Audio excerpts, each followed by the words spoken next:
नमस्कार मंडळी, अद्विका शिंदे आम्ही चंदगड या चॅनलमध्ये तुमचं स्वागत आहे। तर आता मटारचं सीझन सुरू झालेलं आहे, तर मस्त असं आपण मटार कचोरी करूयात।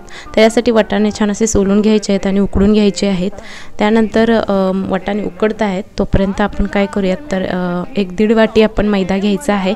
त्याच्यामध्ये थोडंसं ओवा, मीठ टाकायचं आहे आणि तूप घालून घ्यायचं आहे।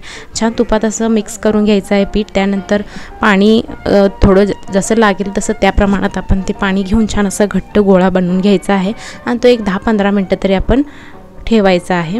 त्यानंतर आपण मसाला करून घेऊयात। तर याच्यामध्ये मी 1-2 चमचे धणे घेतलेले आहेत, 1 चमचा बडीशेप घेतलेला आहे आणि 1 चमचा जिरं घेतले, छान असं भाजून घेतलेलं आहे। त्यानंतर मी हे खलबत्त्यामध्येच कुटून घेते आहे, कारण याला आपल्याला जास्त बारीक करायचं नाही आहे, थोडं मोठं-मोठंच करून घ्यायचं आहे। त्यानंतर आपले वाटाणे छान असे शिजून घेतलेले आहेत। त्यानंतर आपण फोडणी देऊयात। तर एका पॅनमध्ये थोडंसं तूप घालायचं आहे, तूप किंवा तेल घाला। त्यानंतर थोडंसं जिरं टाकायचं आहे किंवा बडीशेप टाका।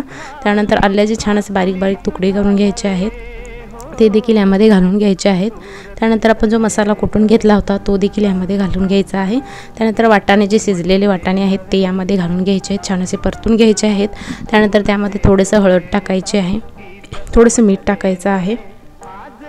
त्यानंतर हिरवी मिरचीसुद्धा बारीक चिरून टाकायची आहे। त्यानंतर आपलं घरगुती लाल तिखट एक अर्धा चमचा घालायचा आहे।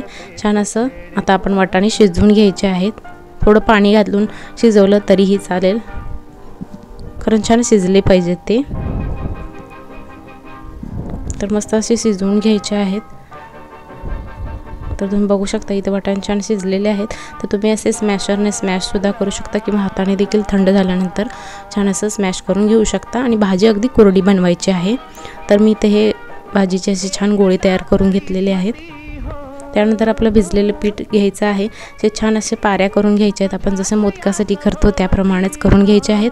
त्यानंतर त्यामध्ये एक गोळा मटारच्या गोळ्याचा भरायचा आहे आणि छान असं चारी बाजूनी प्रेस करून घ्यायचं आहे आणि छान असं लाटून घ्या किंवा हातानेच प्रेस करून त्याला आकार देऊ शकता आणि छान असं तेलामध्ये तळून घ्या। तर बघू शकता ही छान अशी कचोरी फुगलेली आहे। तर मस्त होतात, खायला देखील अगदी कुसकुशीत, कुरकुरीत आणि गरम-गरम तर अगदीच छान लागतात।